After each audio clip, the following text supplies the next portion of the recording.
Well, the Albanese government will increase ADF support for US and UK actions targeting Houthi rebels in the Red Sea. Let's go to Canberra. Joining us is the Deputy PM and the Defence Minister, Richard Marles. Minister, good to see you. Thanks for your time this morning. So what does this increased contribution mean? How many new officers will be going?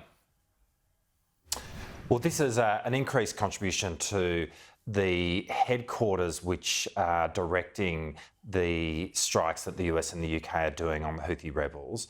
It's another 6 people who will be going into that headquarters. We don't describe where the headquarters are, but it's an important contribution to this mission, which is ultimately about protecting international shipping. And I think the point that Australians need to understand here is that as an island trading nation, we're deeply invested in the rules of the sea, the UN Convention on the Law of the Sea. Freedom of navigation is utterly essential to our way of life, and that is what is being disrupted by the Houthis in the Red Sea. And so it is very important that we are making our contribution to this, and we're very pleased to be doing that. So is this in addition to the previous operation, Minister, and that they will be based in Bahrain as well?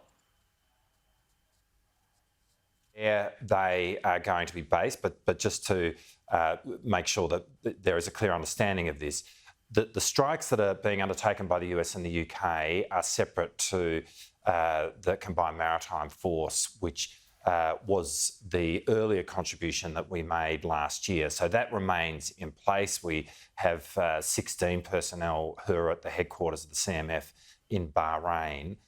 This is a separate mission and a separate headquarters that are involved in these strikes. And we had been contributing to this headquarters previously. We announced that earlier in the year, but this is an increase in what we are doing in respect of that specific mission. Okay, so there'll be folks out there who say today 6.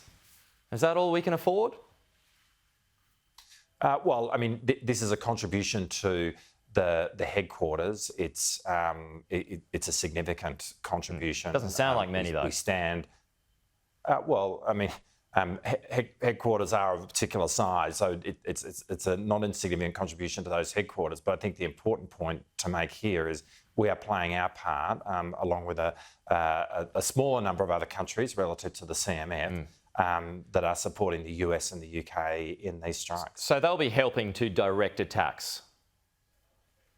Well, they'll be undertaking a range of functions within the headquarters, and obviously, the headquarters do a whole lot of functions in terms of directing the attacks, the strikes that are being undertaken by the US and the UK. We're not going to describe specifically what the Australian personnel are doing. Oh, okay.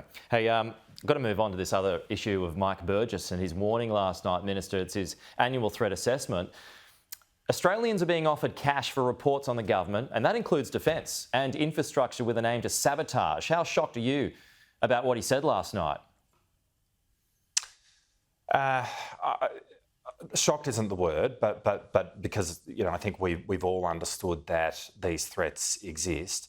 But I think it is a very timely reminder about the importance of being extremely vigilant in relation to foreign interference, and also to understand what threats are out there, which we have understood, which is why I'm not shocked by this, but it is a reminder of the threat that we face, and it is very important that people certainly doing what I'm doing, but who are engaged in and around government understand just how important it is to maintain our sovereignty, to make sure that government at every level and public service and public administration at every level is being undertaken with only one national interest in mind, and that's the Australian national interest. And we need to be very focused.